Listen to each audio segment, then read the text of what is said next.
How to use coupon codes on Temu.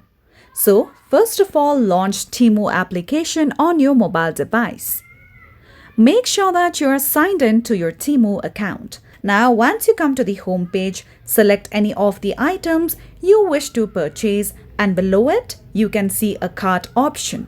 Simply tap on it in order to add that specific item to your cart. Now, at the bottom, you'll see the cart icon. Tap on it in order to check out.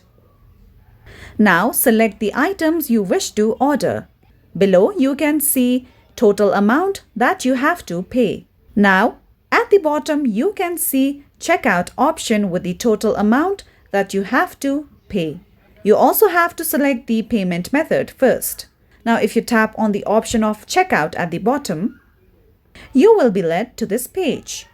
Now scroll down below and you'll see the option of apply coupon code. Simply tap on it. Make sure that you have a valid and working coupon code. So in my case, the promo code or coupon code that I have is Temu 2025. Now, if you tap on the option of apply, the coupon code will successfully be applied and you will be able to enjoy its benefits. So make sure to enter the coupon code before you check out and place your order. So that's how simply you could use coupon code on Temu. So that's it for today's video, and at last, don't forget to subscribe to our YouTube channel.